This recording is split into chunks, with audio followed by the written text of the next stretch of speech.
my sisters, higher we shall go. Moving forward, never backward, by the help of God Almighty. My name is Lami Onayi Ahmed. I'm currently the MD CEO of Chrisanbeth Investment Limited. It is a company focusing on the downstream of the oil and gas, because all my life I've had to work in the downstream of oil and gas. I started my career with the National Oil and Chemical Marketing PLC, and that's what changed into the corn oil that we now have. It used to be National Oil and Chemical Marketing Company Limited, simply called NOChem at that time. While I was there, I rose to the position of Facility Superintendent, and I am proud to say that while I was in the National Oil and Chemical Marketing Company, I was among the first 3 female sales reps appointed in the industry. There were never female reps before then, and then 3 of us were, promoted to the sales department. I was in sales all through until I left corn oil, because when corn oil bought over National Oil, I moved with corn oil and later left corn oil in 2002. So I've basically been in the marketing department and in the downstream of oil and gas. Aside from the corporate exposure that I had, I'm also very active in the social aspect. I'm a member of the Lions Clubs International.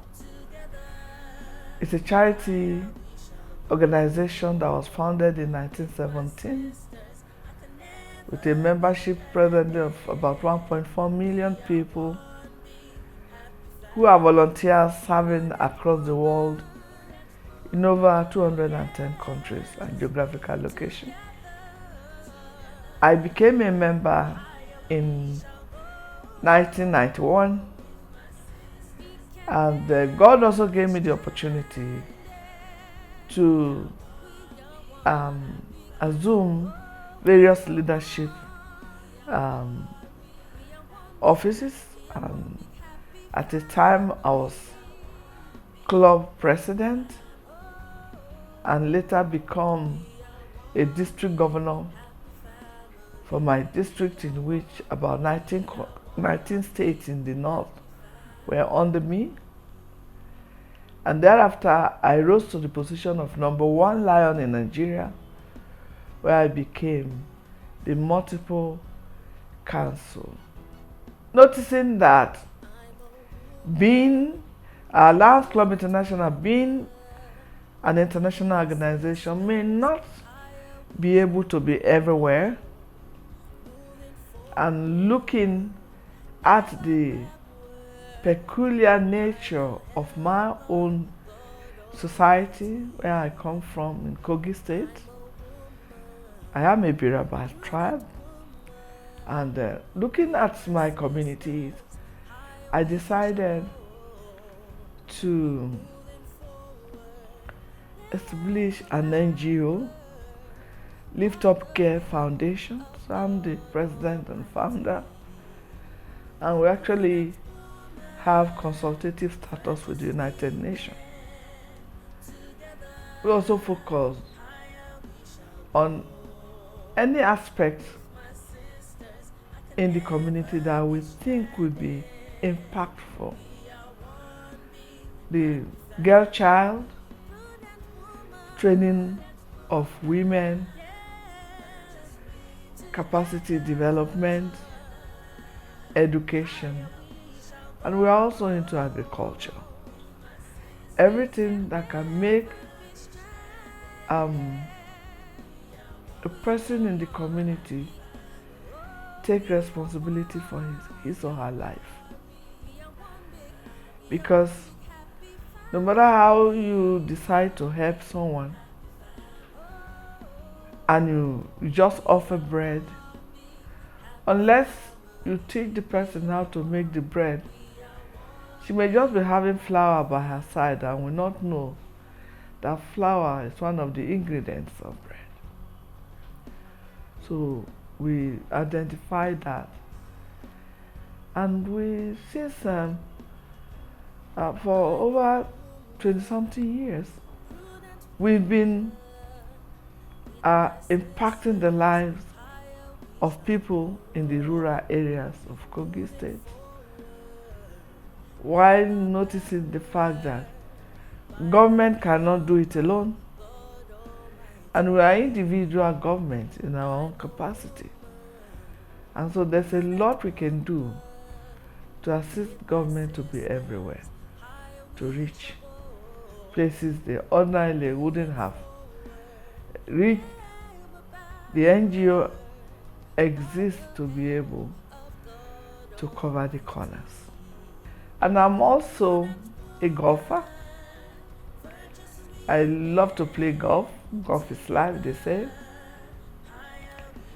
I became a member of IBB International Golf and Country Club.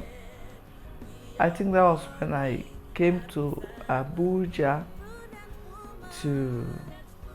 as a sales superintendent of corn oil then, and I rose to the position of a lady captain of IBB, and currently I am the Vice President Northern Zone of Ladies Golf Association of Nigeria, and by November this year at the Elgan Open in Ikoyi, by November I will be taking over as the President of Ladies Golf Association of Nigeria. So these are the various areas the Lord has given me the opportunity to find a means of mentoring and inspiring not only ladies but men.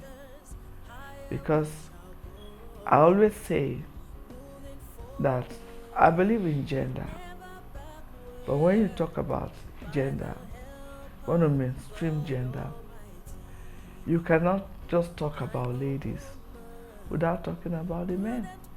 Otherwise, we will lose focus. If you bring together 50 ladies and we are talking to them, and all we are focusing on are the ladies, what about the 50 other women that are wives whose husbands are everywhere? So any attempt to be able to inspire a man to see the quality of a woman, such a conviction will multiply in his house, will influence his decision and perception on his daughters and his wives.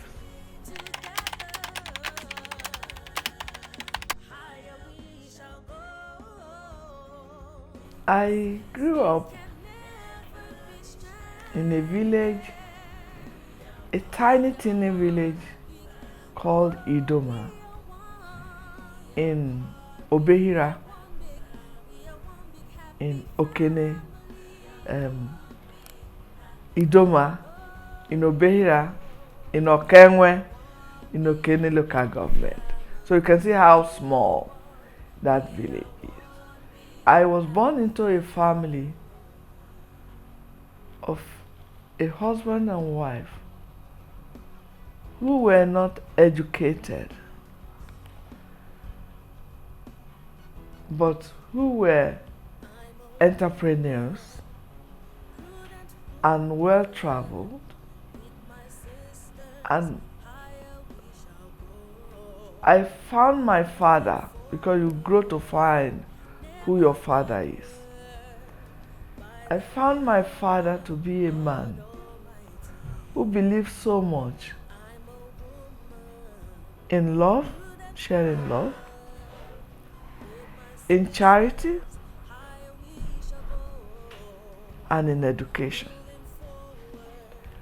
So our life was around these three aspects of life: love, charity, education. They were not educated, but they were very much involved in the enterprise of that time, which is clothes weaving.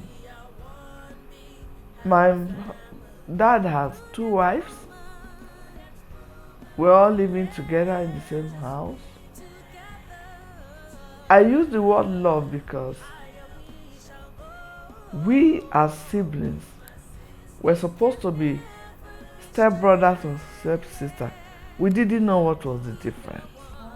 Yes. I still have my sisters to testify to that in our childhood age, my mother and my stepmother, because then you don't have people to employ as house help, no house help, you do everything.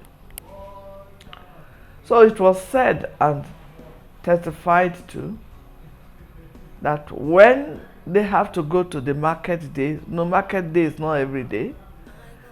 When they have to go to market day, one will have to stay at home if they have children who are nursing, who are being nursed or breastfeeding. One will have to go to the market while the other breastfeed all the children. The children. And that's what we grew into. So it was very difficult for us to know what was the difference between mother A or mother B. So what we used to call them was big mother, small mother. Big mother, the first wife. Small mother, the second wife.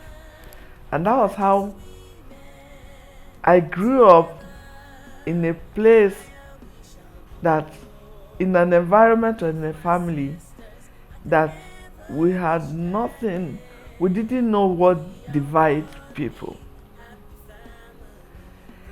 And secondly, I use the word charity because our dad at the time was a trader.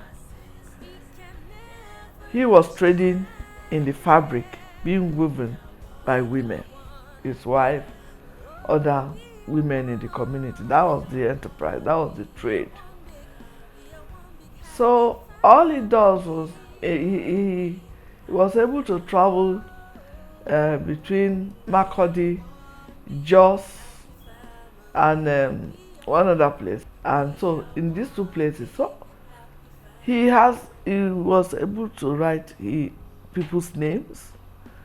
So when he traveled, he usually will write the names of all the sons and daughters who also travel for one reason or the other. And they will send him, we used to call him post office or Koreano. They will send him with one thing or the other. And when he arrived, it is us he'll be sending. We know all the elderly women in the community. We know them by their names, by the corners they occupy, because we will have followed Daddy to go there, and then he will begin to send us. He does that for free. We had this type of chairs, these long benches, about 2, with people sitting in front and waiting for my dad, and Daddy will be settling one matter when that one goes next. Yes, husband and wife who beat each other, husband and wife who want to divorce. I thought my dad was the judge of the community, but he was doing that for free. I also learned that how to be a peacemaker. I learned it today. That is my core success factor in life. Then periodically he packs food, and then we give to the elderly. He knows the status, the state of health of all the women. But that time, we were not very happy, as siblings, because we were the vendor, I don't know, we were the one carrying all this, and we'll be so tired. But we still beg us to reach different families. It is now that we really appreciate what he was doing. So, this shaped our lives, and he believed in education. At the time when we were growing, hardly do you see female given the opportunity in school in our community. I remember that he usually called us together and he would tell us there's no difference between male and female. He used to take us to the roadside. We are close to the main road. When we stroll with him and we're coming, he used to tell us, when we see one vehicle pass, he will say, look, if you read your book, one day you will drive this type of car, even bigger ones, to come and greet me. Don't you want to do that? We say yes. Oh, I can see you bringing cars home to come and greet me. It's only people that went to school that can ride vehicles. And for women, for us, the female, he used to tell us that the only thing that can stop us from going to the university and bringing the vehicle is if we allow boys to sleep with us. He didn't hide it. If we talk about sexual education for youth, Daddy did it. He told us the danger of us accepting boyfriend at that time, and the danger of us accepting gifts from men. He said it is through gifts that they will lure us, and that whatever we need, we should ask him first. If he cannot provide it, he will tell us why. And we're so close to him that I remember in my primary 3, I used to have a friend, primary 3 years. They used to beat her all the time for school fees. Then, if you have not paid your school fees, teachers will call you out and they will beat them, and they will ask them to go home and tell their parents so they will bring it. And this girl was very close to me. We share my break money together, and we go to her own house sometimes. The mother will cook food, we eat during break. They live very close to school. And in my mind, I thought my dad was very rich. So he pays our school fees, and when it's coming from Bauchi, Jos, and Makodi, he will bring nono. It's like milk, dry milk. He will bring kundi. It's called kundi. This dry meat in bags. We thought we were very rich because we had maybe 4 square meal. We eat anytime. So I now just took the girl. That very day they wanted to beat them. I escaped with her and I took her to my dad. Went to my house and I told my dad, as little as I was there, I said, Dad, look at my friend. That they are beating her because she has not paid school fees. So he said, what do I want him to do? I said, please pay the school fees for her. So he looked at me a little bit and he said, okay. He went into his room and brought money and gave the girl. So we went together and she paid and I was very happy. We were dancing as we were going. So when I came back home, in the evening, my dad now called.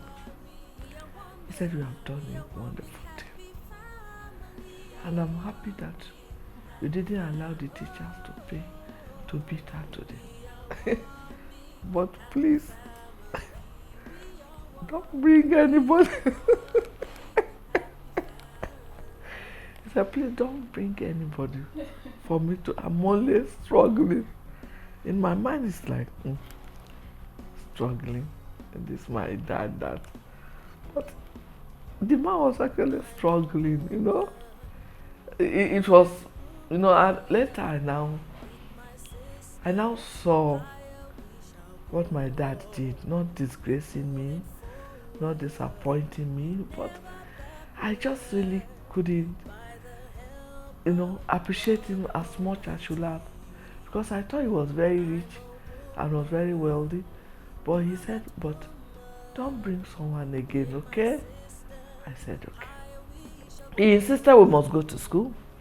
And his friends used to make fun of him. They used to describe our house as, if they want to send somebody to our house, they'll say, that house where female are going to school.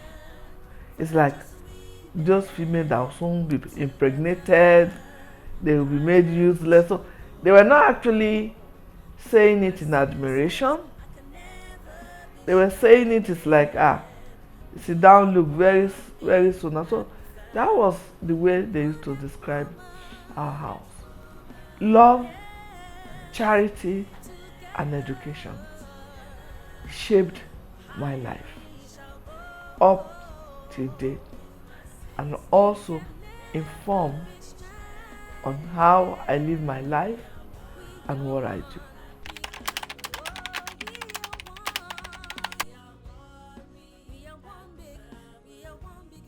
I would say the consciousness is beginning to enter. I am beginning to see the light, though it's still dim. I'm beginning to see the light, coming through the tunnel to convince men that any home that is blessed by a girl child and is denied the opportunity to be educated, such men are inflicting so much injury on their life. It's like God has given them a torchlight, and all they are doing is to wrap it in rags. At the end of the day, they always have themselves to blame. Because even in my village, when you want to call 4 or 5 women, they still have to pass through my dad's house.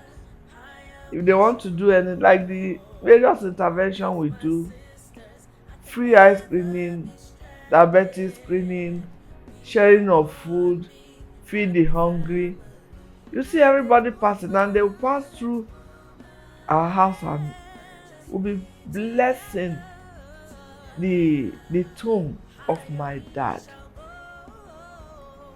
And They will be praying that this is one house in the community that is holding the community together. Yes, the story has changed. It has changed so much that a lot of things that they did, because they were thinking, there's like, let me tell you one thing. My dad was a Muslim. He believed in his faith seriously. He has no problem with that. And he contributed to the building of the mosque near our home.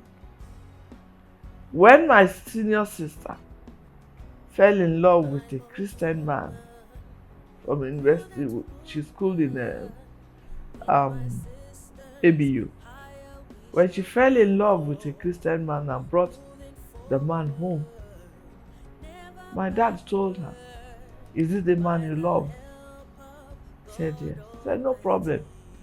And he said, "We are first human beings before that's it. We are first human beings before religion." But he said one thing. He said, "You know, I'm a Muslim. Your husband will have to marry you with Muslim rights. On Sunday, he can take you and to church and marry you. But for the fact that my dad, when the community heard that my dad accepted a Christian to marry, they stopped my dad from coming to mosque." And my dad said that is not going to bother him. He started praying in his house. You see, he was like an angel that God just sent to come and be a beacon of light and hope. Because today, that house has become like Mecca for the community. It's the rallying point. It's the reference point. The house of Abdul Qadir. The house of Abdul Qadir. So he lived a sacrificial life in order, until they now felt guilty and came back to plead. Yes, pleaded that he should come back to the mosque, and he returned. He was very humble. One thing we learned from him is humility and respect. He's humble. He was humble, peaceful, prayerful.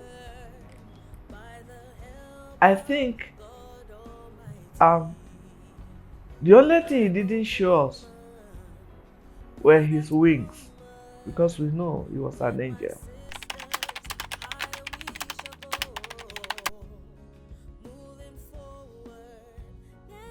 I went to Queen's School, Queen Elizabeth School, Ilorin, and I think that was a great opportunity for me. It allowed me to travel from my little village to the state capital, and that was a great exposure. At that time, it was a privilege indeed to attend such a school, and God, I found favor in the heart of God when I was there. And the teachers were very professional, and to them it was like the formation of a girl child is very important to enable you to live your life for the future. So they did not try to miss out on any aspect of mentoring, of nurturing. We had perfect principals who really shaped, and teachers who really shaped our lives. And then from there, I went to Kwara State College of Technology, where I had marketing, HND marketing. Then I started working with national. However, I just believe that you can only stop learning when you are under 6 feet. But as long as the Lord still pleases that you are among those using your legs to walk, still breathing free air, you need to search for knowledge. Then I proceeded in order to find relevance in my career, because while I was there, I saw greater opportunities for me if I can advance in my education, improve on my self-worth, my capacity and self-development. So I went to University of Ibadan, where I read Masters in Managerial Psychology. And then I also had this opportunity to have my Masters in Business Administration from Obafemi Awolowo University, Ile-Ife. And when I set up my NGO, I was trying also to find relevance in the new work that I do, that is in the NGO world. So I decided to study something that will make me useful to the people that I meet. Apart from the corporate world, I needed to be able to have a social integration with those that I'll be working with. So I went to study and now had Masters in Social Work with Ladoke Akintola University of Ogbomoso. So those are the ways that I believe that I can improve on myself and to be able to impact on the lives of others. Along the line, in 2002, when Colonel was offering a civilian scheme, at that time I had lost my mom, who was standing by my side, because all my life, while working with Colonel and National, I was in the field as a salesperson. So my mom was a huge backbone for me while I was raising children and still a career woman. So she was almost everywhere, because I started my career in Ilorin. I got transferred to Ibadan and then transferred to Lagos and transferred to Abuja. So at the time in 2002, when they were offering that voluntary civilian scheme, I took it so that I can be close to my children, because I lost my mom in 2002. So it just came handy at that time. So I started my own business. My company is called Chrisanbeth Investment Limited, through which I still do my downstream business and any other. And then that's what I've been doing up to date. And sometime in 2002, I got appointed to the Board of NNPC, and that's one appointment that I feel so privileged to have spent part of my time to serve the nation, because I am one of the pioneer board members of NNPC Limited. We participated in the transitioning of the old NNPC into a company, and I feel privileged. It allowed me to see in depth how such corporations and companies are being run and managed. And being on the board of one of the biggest oil companies in Africa and playing a very vital role at a time when they most needed certain decisions to be made. I feel so privileged, and I'm happy. I feel privileged, and I always see that opportunity as an opportunity not for me, but an opportunity shared with women. Because at the time I was on the board, I was appointed in 2002. I was the only lady among the 6, board members from the 6th geopolitical zone. I was representing the North Central. To me, that was fantastic because anywhere I went, I was talking about the women. I was talking about representation. I was seeing that opportunity as a ray of hope for women generally.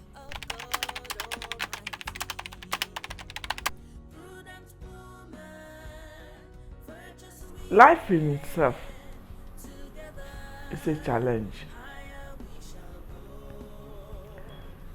I've faced challenges in every aspect of my life. Every aspect of my life. Every aspect of my life. But the reasons why they don't determine or define who I am, why I don't even think about them, is I've never seen challenges as an obstacle.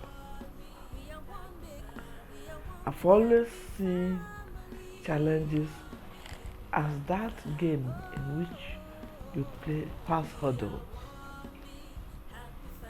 You jump, you run, you swim, you jump. If I want to talk about challenges, you can't accommodate it in 5 days. Rather, let me share learning all aspects. And that is the fact that challenges are not supposed to define who you are or what you achieve at the end. Challenges are there because they have to be there to make you succeed. It's like a golfer who just enters the field and you throw your ball heading towards the green where the final hole is. You never know whether your ball is going to drop in the water or in the hazard or in the sand. But the golfer will always tell you that even the water, the hazard, and the sand is part of the game. It's part of the game. Never give up. And you see, those challenges are what propels you to move faster to your end goal. If you are on a terrain that is so smooth all through, how come there are more accidents on a very straight, clean, see-through roads? Because people lose focus and you take everything for granted. But sweetheart, when you are on a road that has potholes, bumps, you are at alert.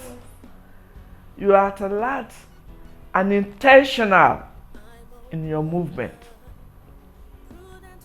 That's the way I've treated challenges in my life.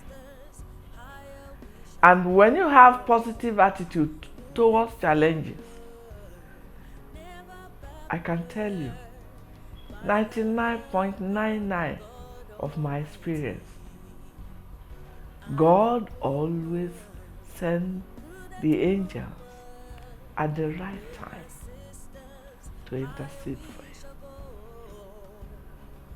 So, not losing focus, taking the challenges as part of the journey, and praying to the Supreme Being who has solutions to all the problems, who has seen the challenges before they ever appear to you, and who also has the solution. In your power, you can't do nothing. But you have to remain focused. You have to remain intentional. You have to remain determined and committed to your vision. You call challenges challenge because you are the planner of what you want. And when you are planning it, you are not taking extraneous variables into consideration. But they are there. Alright, so when you meet them, oh, this is not what I want, it's a challenge. How does it become a challenge? You see them as part of the journey. How do you navigate? You know, each time in life, for all the times I met challenges, let me use that word, and I navigate them, I get stronger. I meet new people. I navigate higher horizons. I end up achieving greater than I would have had if my own plan were just to be from A to Z. And then what? You have no story to tell. So another thing that can also that also played out in helping me solve challenges, that I've always looked for mentors. I don't do I and myself syndrome. I've always had friends who are older than me, who are bigger than me in whatever I'm doing, who I see as somebody I can speak with or confide in. Okay, I'll tell you a story. In my filling station, this is practical. The filling station now, I'm running to date. In 2013, I was in Nepal for a charity something. While we were there, that somebody drew my attention. They were so scared to tell me. But at the end of the day, I drew my attention on CNN. CNN captured my station burning. 2013. 5th, I guess, yeah. And because they thought it was a bomb, the station, the truck, the explosion of the truck shattered the windows of NNPC. So the boom was really a real bang. And so the news had it, and CBN, firefighters, and NNPC all came to. So I saw I saw it, and I looked at it. I became speechless. And so rather than crying, I had over 15 people that came to my room, and senior lions, in order to disclose the story to me. My husband had called one of them to know what is happening. So they were saying, where is Lami, this and that? And right in front of them, I went on my knees, raised up my two hands, and I was glorifying God. I said, Whatever you want, I become. Because I know I have solution to everything. And even this will pass away. I was just singing, and they say, you are a woman of faith. Some say, oh, she's crying. Some say, I said, well, is it, see, I'm in Nepal. My station is born. So am I just going to die? I have to hang on to He who has solution to all my problems. And so a lot of things happen when you're talking about challenge. Hey, you never say challenge you. So by the time the station was being repaired, the station is owned by Connoil. I needed to bring money. I needed to increase my working capital because they had increased the station, added more nozzles, and the working capital that I needed was bigger than what it was before. And this was a big challenge. This is a woman that everything that I called my means of livelihood, and so the only way was to just be very close to God in the Blessed Sacrament. Each time I go, it's like, look me, I look you. I don't pray. So when I go, he's looking at me and me too, I'm looking at him. I really don't know what to do. And when the money was becoming a challenge, I don't have the money. But I need to show the evidence of that money. And then I went to the Blessed Sacrament. If you take this decision from me, I was talking to him like I'm seeing him because I know he's there. And so I just had an intuition. There's somebody I used to talk to before. We're very friendly, a man, and I just called him. I said, I want to come and see you. He said, what? I said, what again? What, he said, what again? What's wrong? I said, a lot used to worry me. I'm coming this time. He said that he gave me time and I went there. He told me, I said, that station? He said, yes. So how far now? I told him, I said, we got talking about usual talk about his new business, and we just, I said, they are ready to give me now, but I'm expected to put 20 million in addition to that, and that's a major problem. He said, 20 million. He said, when do you want it? This 20 million, I'm telling you, I've traveled to Ibadan, I've traveled to Lagos, thinking about people that I think has money that I'm related to, and they didn't have. So when do you want it? I said, they want me to pay the money and come and pick the letter. He said, send me your account. And within 24 hours, the money was in my account. And I paid. So, I believe in prayer. I believe in miracles. But I'm one person that challenge won't fall me down. Let me go further. It's for me to navigate, to look through, to see. Because when you are overcome by challenge, you lose focus. You won't be able to think, and you won't be able to pray. I believe in prayer. Prayer is my essence. And I believe that He will always, He has never failed. Never. He will, you see, it's like after some time when you have tried your own capacity, when you have finished your capacity and then you turn on His own capability, then He will show you the way.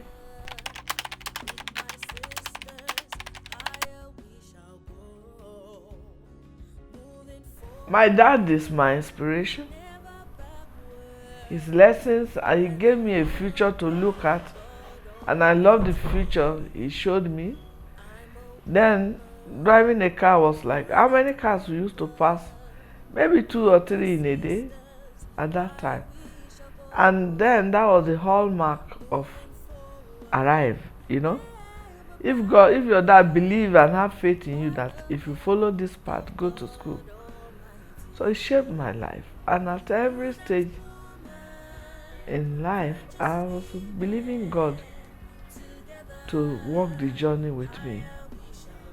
And so,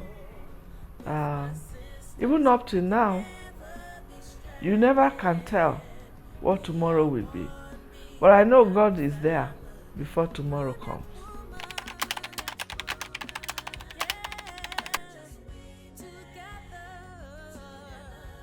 The name of my NGO is Lift Up Care Foundation, and we have consultative status with the United Nations. Every 4 years we have to submit our report and a review, and then they will also decide whether they will qualify us. We just also qualify for another 4 years through our report. So since we started in 2002,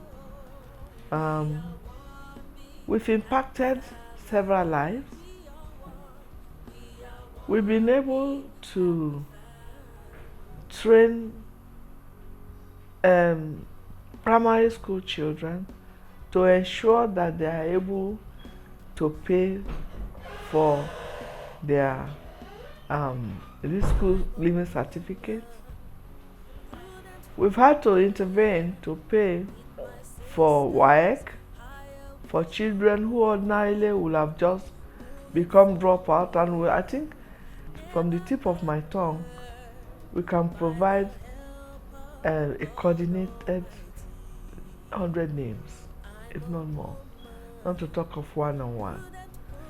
And then we have trained women in income generating activities. We've sent over 50 children and youth for their sewing. A lot of them have passed through bead making.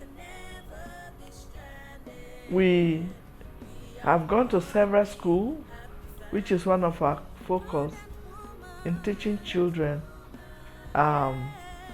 dental care, because distribution of toothpaste and toothbrushes. We also carry out periodic eye screening and diabetic screening. They go together for the elderly and for children in school. Then we also have included agriculture. So we normally partner with the Federal Ministry of Agriculture. We get whatever seedling they have to give to farmers, including cassava stem. Right now, we are training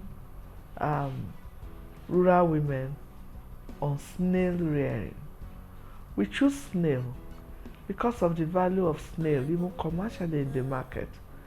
And also it's a source of protein for them. Not many people can afford to even eat a cow meat or chicken, but we've seen where snails are reared even using disused tires. At the back of their home, they can have pen houses where snails are reared. The cost of a big snail in the market now is more than 2,500. And we believe that when you want to change somebody's life, you may not be able to give that person all that he needs, but you can show the person the pathway which he can pass to arrive at least certain destination. So periodically we also work with some other organizations that have grants and they want us to assist in carrying out some projects.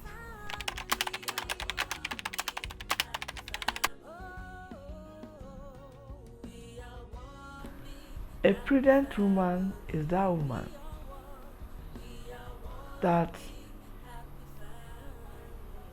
has tried to identify how will the Lord want her to live her life,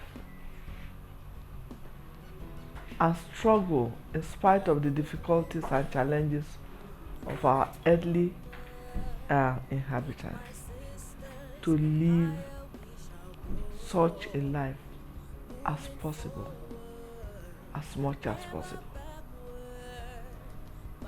God has set the agenda of how we should live our life.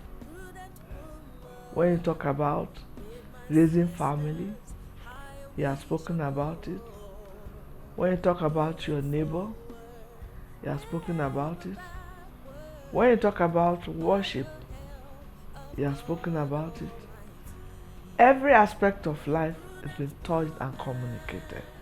So a prudent woman is that woman that tries and strives to live her life intentionally in the vineyard of God.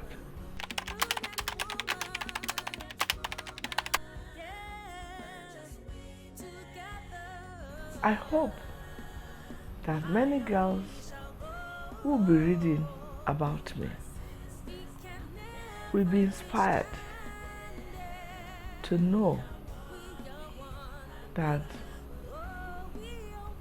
your gender does not define or cannot define your achievement. I hope that girls will see that buried in them is such an endowment like tornado that God has deposited in them, that they only need to go for it. They have everything they need to live the kind of life they want. And the Lord is ready to make them, to support them to live the life. They only need to walk with God. Identify what they need, who they want to be, and walk the path. They should believe that there's nothing they want to be that they cannot be. I also want them to dare to dream big, because they don't have to pay for the dream anyway. But those dreams are the propeller with which they fly.